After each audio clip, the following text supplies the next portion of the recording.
Welcome to the Growth Mode podcast. Today I'm joined with Christelle Flahaux from Fabric, and she is the CMO over there. And we're going to nerd out on demand generation, go to market strategies, and what the folks that there are all about. Thanks for coming on the show. It's a pleasure to have you here. Thanks so much, David. And thanks for saying my name correctly. Yeah, we were speaking before the recording is like, it's a French name. So being from Quebec, I speak French. So we can get into it. So, I mean, one of the first things that I really found interesting in our initial discussion was your background in sports and environment and how it brought you to where you are today and how it's part of your marketing identity. So, we can start there, riff about that. And I'm curious to learn more. Yeah, for sure. I actually got my master's in sports marketing at the University of Memphis. And I thought I wanted to go be like not on the sports agent side, but like deal with sports sponsorships. Got to work at FedEx. Got to manage some really fun things like the FedEx St. Jude Golf Classic, the Fiesta Bowl, things that are pretty well recognized and working for a brand that is super well recognized, right? And then I moved out to California and I quickly realized getting any job in sports is much like a hierarchy, right? Like you end up working in ticketing and then you've got to, then you graduate to something else. And I was like, I live in Silicon Valley. All these people are making all this money in tech. Let's see if I can go into that. And right when that happened, the first bubble burst. And so I ended up in environmental marketing, which was super interesting for me. I worked at a small environmental consulting company. I was the marketing department, right? I was a marketing coordinator reporting directly into the CEO. But what was fascinating about that space is that there was always demand, right? Like there's always something to clean up. There's a clean room that always has to get designed. There's always, noise issues, right? Noise abatement, all that stuff. So I got to learn a lot about the environment and like consulting and all of that stuff. But I also got to learn every single piece of marketing, from PR to events to uh, creating a website. They didn't have a website when I joined. Installing Salesforce for the first time, right? Like getting all of those core pieces. I think, and that is what actually got me to a point of I know how all of the marketing pieces are supposed to work together. So with the sports marketing background, doing events like at a really, really high scale, brand, really understanding how a brand is supposed to show up consistently. And then right after that, learning how all of the marketing pieces are supposed to work together, I think really allowed me to have a solid base to start my career. And now as a CMO, I look back and I'm like, wow, I'm just doing all those things I did when I first got out of college, just at a larger scale. Yeah, I mean that's what happens, right? When you get into a startup, four people company, you get given a director title, which you might have had. Did you have a director title at that point? Was Now, it? well, I was a coordinator, and I remember negotiating, like, after a year. I think I was there for about 3.5 years, and after a year and a half of being there, I was like, like, I would like a promotion. I remember the CEO looking at me, and he's like, "Well, like, the only place you could go would be CEO," right? Like, because I reported directly to him, and I was like, "Well, no, but, like, could I be a director at least?" Right? Like, I feel like I'm way more than a manager, so, I think I ended up becoming a director, but yeah, it was really funny because it was just, you know, anything that n no one else wanted to do in the company ended up becoming marketing's problem, Yeah. which was my problem. And then that's where you learn the most, to be honest, when you're doing Yeah. everything like that and you're just on the field figuring problems one after the other and just like nobody knows what to do. So it's like, and you have no resources, and that's the beauty of it. Yeah, and you just figure it out yourself. Like, I had no idea how to write a press release. I had no idea, how to do an office opening. We at one point, we wanted to pivot industries because we served the semiconductor industry. And that took a little bit of obviously a hit when the bubble burst. And it was like, well, what's like what's another industry we could go after that has a lot of regulations? And so biotech was just starting in the Bay Area. So we started going after biotech companies. So this was my brilliant idea, right? Like, so, find something that's adjacent. So the CEO is like, great, start calling into biotech companies Oh, and setting wow. up meetings. So like I was in BDR.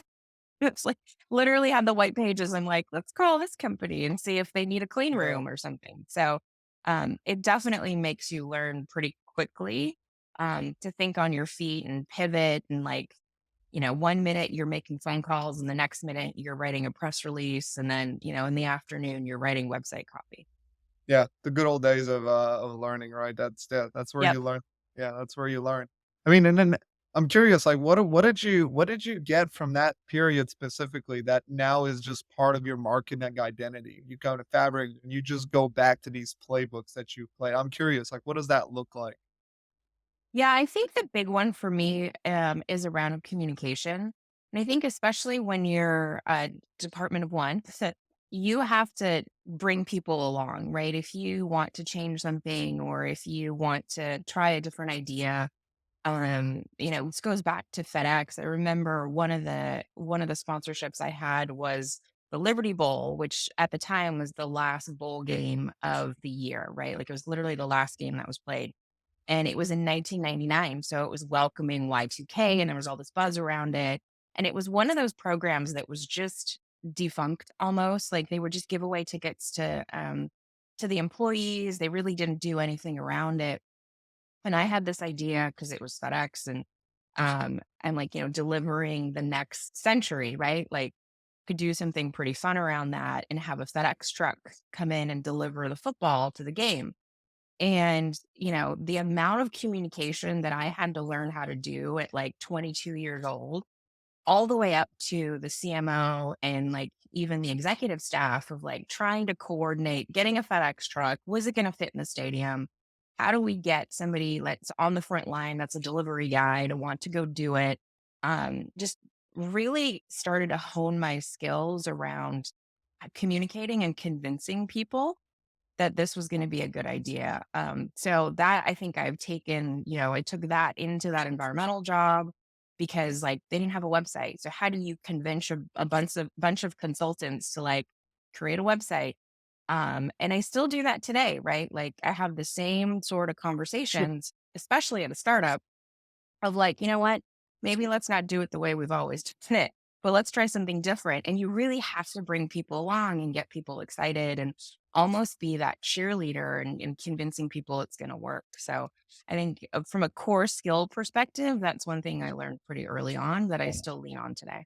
I feel like everything you boil down comes down to communication in life. It's just like it just Mhm. becomes the core of everything. It Yep. always back to communication.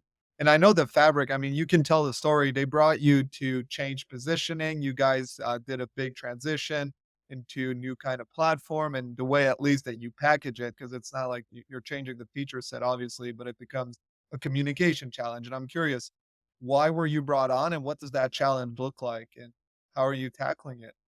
Yeah, for sure. I mean, this space is pretty interesting, right? So it's e-commerce.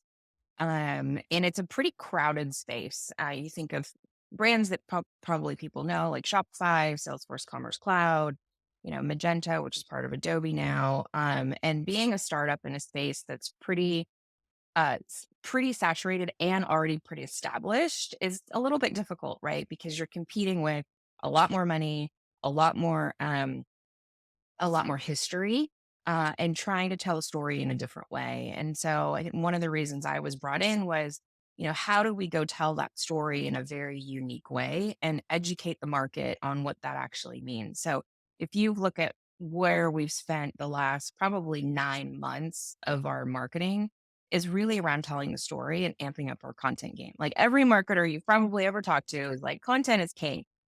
Content is still king, right? Like that's where everybody gets their information. And that's what we've tried to do is like nail the story. What's the story that resonates? We did a bunch of testing.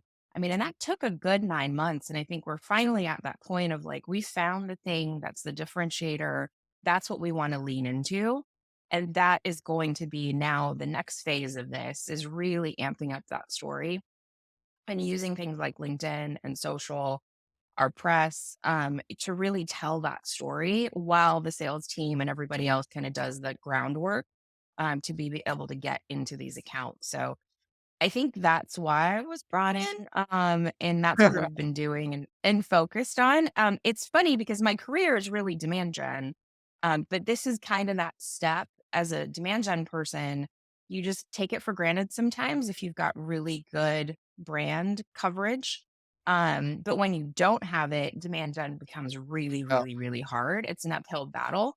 So I've kind of slowed down demand gen of like, let's nail the story, get the air cover first, and then next year you'll see us really start to amp up the demand gen. And and it's such a hard rock to move, like, positioning and whatnot, because it feels like you're doing nothing concrete, right? You're doing all Yeah. these, user studies and, listening to Yep. recordings and what's the language they're using, but, like, once you get it right and the sales calls start landing and people are getting it and they're buying into it, the impact is massive, but it's kudos to you 'cause, investing 9 months into Long. that, yeah, it feels like Yeah. you're doing nothing, you're not doing events, you're not running, like, it's just like Yeah. it's paralyzing.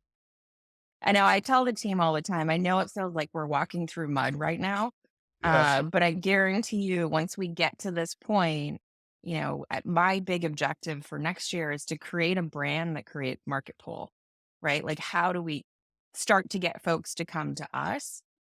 And if you don't do that hard work first, it gets really hard then to do it, midstream to be like, oh, put on the brakes, we're going to change because it doesn't work. So I'm glad we're doing it this way, slow and steady.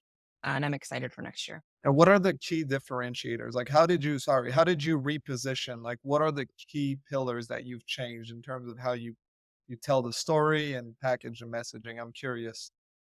Yeah, for sure. So, if you look at Fabric's history, right, we're a composable commerce platform, and composable in this world means it's a bunch of different, think of it as applications on a platform that you can pick by themselves, or you can add a bunch of them together. It's headless. So, like, we don't do the store, we don't do any of the front end stuff. So, we just kind of plug in. So, it's a really big integration story and API story. And there's a lot of folks that do that, right? We've got a bunch of competitors that do that, that have been around and have been doing it for a while.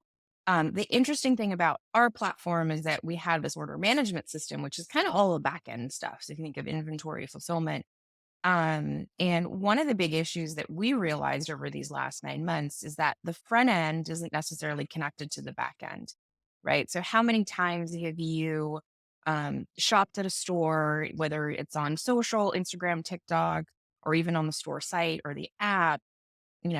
I won't say which brand always does this, but like I have a favorite brand that this happens a lot. You order something, and then 2 days later, you get an email that's like, oops, sorry, that's out of stock. How wonderful would it be if I, as a buyer, could actually like see where the inventory is, right? So that that doesn't happen, or I could pick where I want the inventory or where I want that sent. And platforms today, it's usually cobbling a couple pieces together to get that real time inventory. And what we realized is that's a huge pain point for folks. And if we could expose that information in a really clear way to not only like merchandisers and retailers, but to the actual customer, it will make for a better shopping experience. So, what we've decided to do is really lean into that story from a pain point perspective versus what we were doing before, which was really technical, really around all the different pieces and how they fit together. So, I'm excited to kind of launch all of this stuff. We've also got a bunch of AI work that's gone into this that makes it even easier for folks to interact with the platform and really bring this message home as we get to NRF in January, which is retail's big show. But it's been, a lot of meetings with a lot of friendlies, a lot of our customers to really dig into what that big pain point is and crystallize it up into just a very simple story, which is, connecting the demand side of the house to fulfillment, because those two things have never really been connected before seamlessly. Yeah, and I mean, that just allows you because if we're talking enterprise here, like, what is your average deal size? So we're probably, around 250,000, Yeah. 175,000, somewhere in there, depending So, on size of company, et cetera. we're talking to VPs and C-level, Yep. CIOs, CTOs, we're right in that range, right? So, essentially, this is a massive decision, they come in, they'll compare you to your competitors, and the Mhm. idea is really just not to be able to compare you in a spreadsheet to other players because you have a different value prop, and that's where you win, like, it's just such a good way to go at it to say like, "Hey, here's the other value prop that, here's the story." And I think that's a solid way to crystallize it. And I'm curious what your idea for 2025 is looking like. Okay, now we've got this nailed down. Like, what does the strategy look like? I mean, you're probably right now planning that out and, We're like in the middle budgeting. of it. Yeah. Yeah, yeah, Yeah. yeah. What do we get? Give Yeah. us an insider's peek.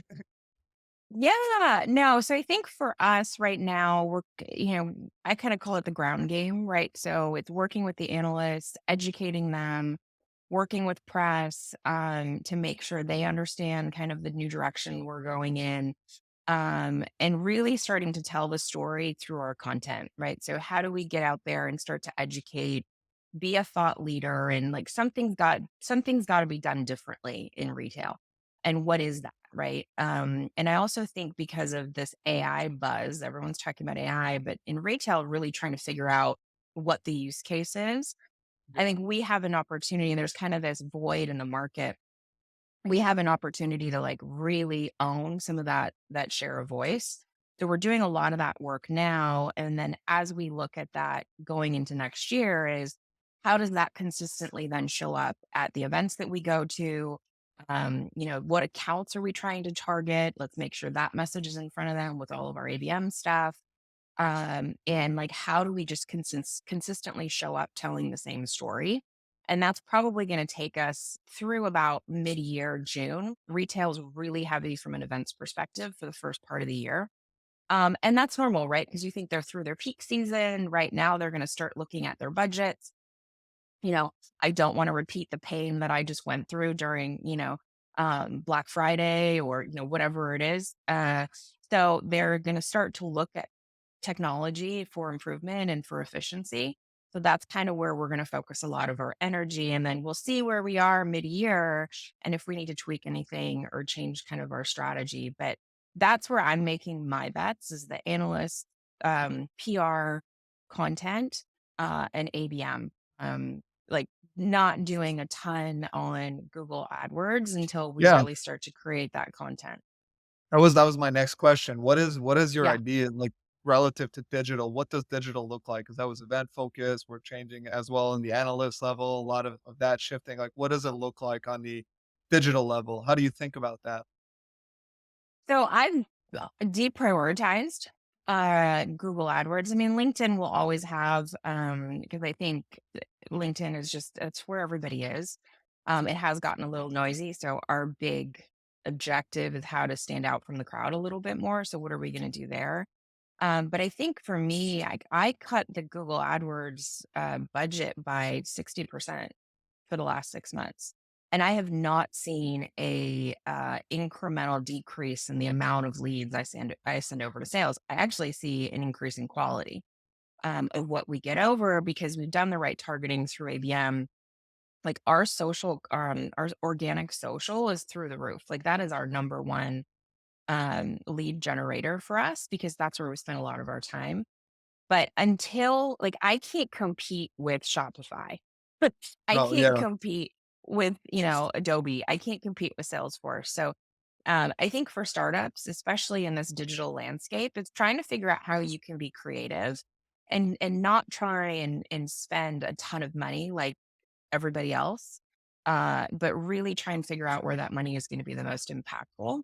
And then obviously, as we grow, like that might change, right? As the brand gets bigger, we do brand campaigns, probably invest more in branded keywords. But for now, that is not, the last company I was at, that was the number one line item was digital spend on Google, like the number one place that we spent money. And it was great because the company had been around 20 years. We were getting a lot of inbound.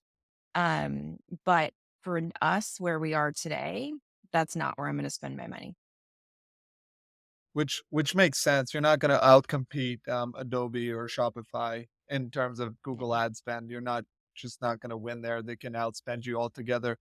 And I'm curious because I mean, what is, like, your total addressable market in terms of number, give or take? Like, what have you gotten that down to for your ABM strategy? So for us, we kind of look at it more as like number of accounts that we want to go after. So our sweet spot, if you think of like Shopify, SMB, they're really going after, they're starting to go after like big enterprise. Yeah, But like that's not SMB is not necessarily where we want to compete. And then on the other side with like Salesforce, Commerce Cloud, even big commerce, Hybris, which is now part of Oracle, Adobe. We're not really at the big enterprise level either. Kind of our sweet spot is really the fast growing enterprise. So, or the fast growing retailers. If you think about the stores that all kind of came out and started online, yeah. Kate, Vuori, Allbirds, and now we're starting to have stores. Once you start to get to, different or multiple fulfillment locations, whether it's warehousing or on, like physical stores, and you start to have more channels on the demand side, right? So not only are you doing an in store, but you've got an app, you've got a website, you're doing stuff on social. Um, you might be doing stuff on Amazon, right? It starts to increase the complexity and you need a more robust system. You can't just use Shopify. And I think that's where we're leaning towards is those types of brands that are growing fast and they need to have a modern system to support them as they grow. So yeah, So for you're us, from a numbers perspective, I think, we've got about 1,500 accounts that we're going after that we know fit that sweet spot. yeah, and I'm thinking like a lot of the people that come to you are obviously using a previous technology, you know, Mhm. probably Shopify or something like that, and now they're looking for, okay, we've got physical stores, we've got multiple inventory touch points, and it's becoming a mess to manage. We need a better solution, and then you integrate into that. Yep. And the cool thing is, like with Shopify, it's kind of that co-opetition thing, right? Like they don't necessarily have a robust OMS. So they could keep everything else on Shopify and they could just plug into our OMS, which would scale with them as they Yeah, grow. that's Versus like using an ERP system or using something out of the box that's going to break once you start to add multiple locations and multiple sources. yeah, and I mean, I wanna pick your brain on that because I think you guys, given the, account size and the way you're approaching it, like, how do you think about account-based marketing? Like, what is the stack there? What does it look like? How do you track your leads, your SQLs? Like, what does that look like from a very tactical implementation? Like, Yeah. I'm curious to know what that looks like. Our stat this is probably other than maybe one other company I worked for is probably the leanest stack I've ever had in marketing, which is kinda nice, right? It gets way less complicated when you can Yeah. have a lean stack. So, we use HubSpot, we use Salesforce as our CRM, and we've got 6 Sense, and that's pretty much it. So we are using 6 Sense in the sense funny, that we are using intent, right, from a sales perspective. We are using them from an advertising perspective, and really starting to look at, how we work with the sales team on the outbounding. So we've got a pretty small sales team. It's growing. Like we just got a new CRO about 3 months ago, which is great. So really working with him to say, okay, if these are the 2,000 accounts we're going after, how many accounts can a sales rep do outbound to realistically in a quarter? And then, these are the marketing campaigns that we're going to run to those particular accounts. We're also going to do lighter stuff to other accounts that are going to be kind of in waiting. So it's not like we're just focused on, let's say, 10 accounts per rep. We're doing all 2,000, but we're going to spend more money on the accounts that the reps are really, really working hard. So think of it as a bullseye, right? So if I've Yeah. got ten reps, they have 10 accounts each, that's the middle of the bullseye. I'm going to spend more per account on those. And then let's say they've got another 20 that are in waiting, that'll probably be their list next quarter. How do we then start to spend more money there, but like not as much as we do at the middle of the bullseye? And that's kind of an ongoing conversation we're having with sales to figure out, look, either, we picked the wrong account if it's not responding, the messaging might be wrong, or we don't have the right people in the database that we're trying to go after. So it's changed the conversation completely for us from how many MQLs do I hand over to let's strategize on what's working and what's not working to get in front of this account. And then you start to layer in events like, right now we're getting ready for NRF, which is in January, which is like so hard because you lose people after Thanksgiving. So that's why we're starting so early. And it's like, okay, of those accounts that we said we were going after, we are going to start to put advertising in front of them about going to our party at NRF, booking a meeting, doing a demo before they get there, et cetera. So that when they pick up a phone and say, hey, let's have a meeting at NRF, it's all branded and consistent and we're telling the same story and they get that in-person touch point, which is so hard to get in today's world. So I think combining all of those pieces together is more important to me than the millions of pieces of tech we could probably buy Yeah, to 'cause support it. the tech is enabling. It's not like sometimes we have too many pieces of tech to do the work that we need to do. And I'm curious because I Yep. mean it's pretty intent heavy product. Well, obviously all products are in the sense that if you're starting to feel the pain of this problem, like you're looking for solution, right? So the intent is very important to your target. And I'm curious, what are the intent signals that you're looking for? Like, are you looking for new CIOs? Like, what are the signals you're trying to hit home in this specific account based marketing strategy? Yeah, I mean, definitely any change of leadership, whether it be an e-com or merchandising or CIO, CDO, right, Chief Digital Officer, is something that's starting to become pretty common in the retail Retail, space, yeah. like somebody that kind of straddles between IT and the business to kind of bring technology into the business. So I think those have always been a great intent signal. Like if you can get somebody, especially an executive in their first 30 to 60 days at a new job, because they want to make change quick. And so if you can get in front of them like very quickly, they probably don't have a packed schedule. They're willing to talk to vendors. They're trying to get educated in the market. It's a great time to get something in front of them and help Best them make a decision.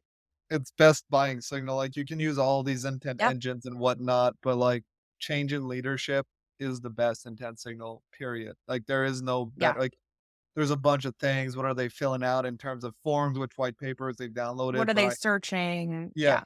but the best one is Yeah. change in leadership. If you've got a new VP or C-level Mhm. person that's joining in the positions you're looking for, they're looking to drive change and they have influence and they were brought on to do something.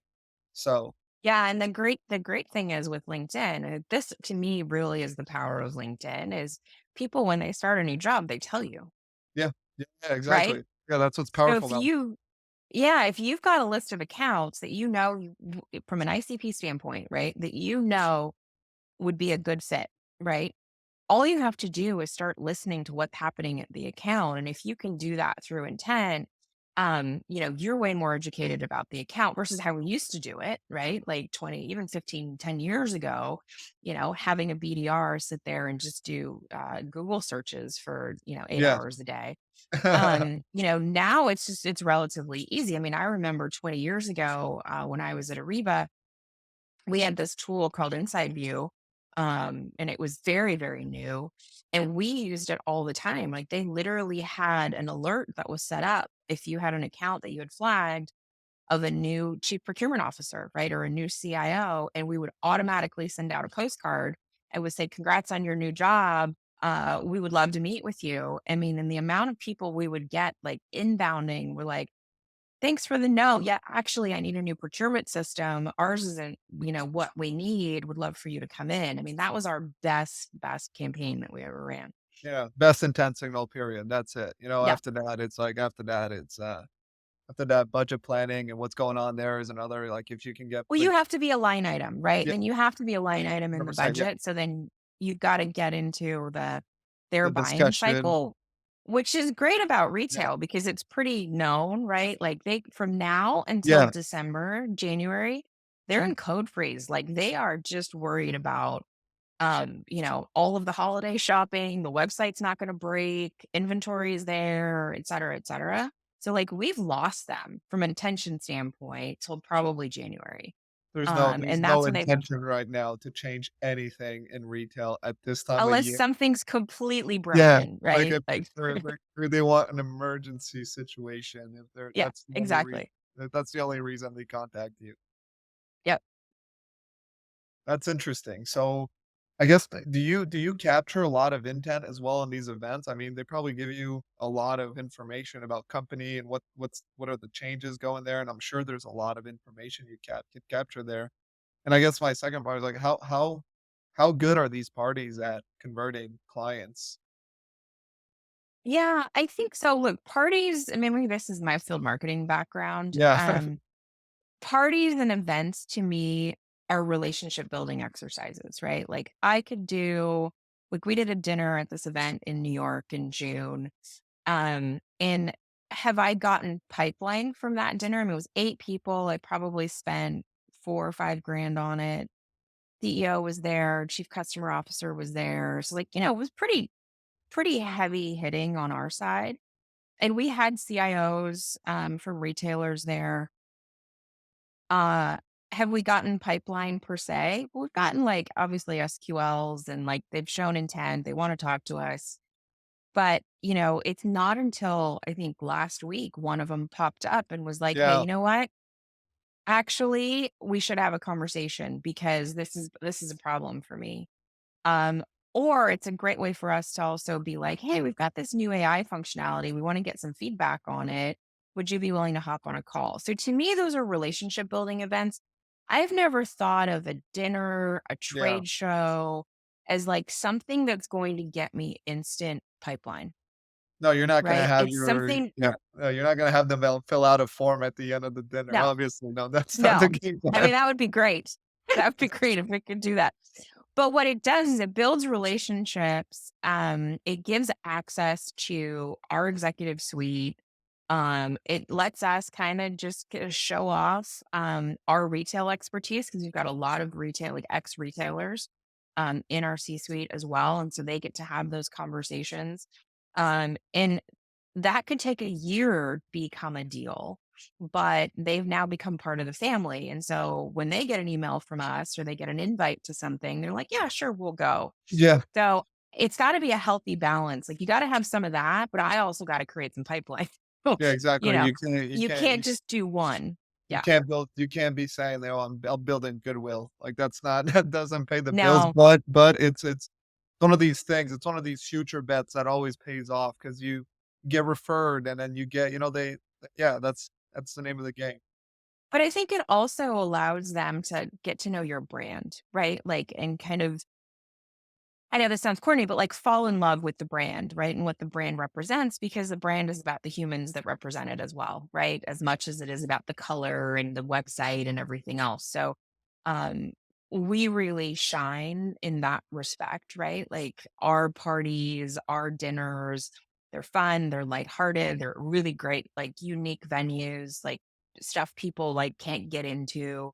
And so if that becomes part of your brand, people are like, oh yeah, like I remember that party at NRF last year. I'm definitely going to the one this year. That was super fun. So it's also a way to like establish that brand consistency with somebody. That's not a piece of content. It's not digital. It's not your website. Yeah, I'm curious, how much do you invest in one of these events? I think like for a dinner, it's usually around 5,000, right? Depending on the size of it. For a bigger party, we're probably doing 25 to 30,000 depending on size. Yeah, so you're taking Google, hosting more parties, net positive for the world. There you go. Well, and I think people now post COVID, right? Like Yeah, want to get back together. They want to do stuff. Everybody likes being invited to a party, yeah, right? Nobody makes you wants feel to not be special. invited to a Yeah, party. agreed. And I'm curious, like, there's one question I had here because we talked about this last time, but Yeah. what is one channel you'd like to spend more on if you could? Honestly, for me, I mean, events, right? Like I would Yeah. love to get to a point where we get to do events with celebrities. I mean, I worked at Domo in the heyday and like we had like amazing people come to our events. Um, we did this super fun guerrilla marketing thing at Tableau's conference where we set up like literally went in overnight and like skinned a building outside of the exhibit for it was Austin, so it was their conference center. And like the next morning, it was all Domo in this middle like, sea of Oh, Tableau stuff, right? Which was super fun. And then we had 2 parties at night, and the first night we had Flow Rida. So all you had to do was bring your badge from the Tableau conference, and then the next night we had Snoop Dogg, and it was free. And it was super fun to do. We spent a lot of money on it. Did we get a lot of pipeline out of it? No, but it was a fun stunt. So I would love to get back to that, where I can spend money on that kind of stuff, right? Like Salesforce and, Green Day and like, they bring all of these great bands and, like very unique events that you wouldn't have access to. So that's one thing that I would love to do. And that goes back to my sports marketing background, right? Like yeah. the experience of it all. But I think from a practical standpoint, I think where most marketers tend to look at analyst relations as a tax on the business, right? Like you have to have a contract with Gartner, you have to have a contract with Forrester. It's just the price to be an enterprise SaaS, right? What I've found, especially at a startup, if you can not spend more money, but spend more, excuse me, resources and time on analysts and make stuff their idea so they can tell it to the market. Like if you think about what we're trying to do from a messaging standpoint, right? And kind of not create a new category, but reshape it a little bit. The only people that are going to help us do that are going to be the analysts, right? Which is fair, yeah, because Right. they're guiding the decisions. Like, at the end of the day, People are going to listen. Yeah, exactly. And they can create the content, they can change the MQ, they can change the landscape. And so investing in that from a relationship building standpoint, as well as spending money to do reports and like have them kind of like look at your business a little bit more. If I had an unlimited budget, I would spend more money there. on the analysts and marketing to the Yeah, analysts. because also they're the ones, I mean, perfect example when I was at Fortress IQ and we created the process intelligence space, that category. We worked a lot with Gartner on this and because it was like process mining and task mining were 2 separate things and we were trying to bring them together. And I'll always remember being on a briefing call and the analyst was like, "You know what? This is really cool and very different. I'm actually getting on the phone with like 2 pretty large enterprise companies in the next 2 days. I'm going to tell them about you. So like I'm going to send them your way because they should look at this." Like who would have ever thought that an analyst would directly be a referral thing for you, right? That's Like interesting. So how does it work? Like, Gartner has essentially got these analysts. Obviously, they come out with these Mhm. quadrants and they analyze everything. But these analysts are I didn't know these analysts were also helping enterprise decision makers make decisions. So how does that Yeah. work? Can you give me some light into that? Yeah, yeah. So, think about like their subscription, right? So you have a subscription to Gartner. And when you're a tech company, right, like you're doing it in the sense of like we're trying to educate the market and like place in the MQ and all that stuff.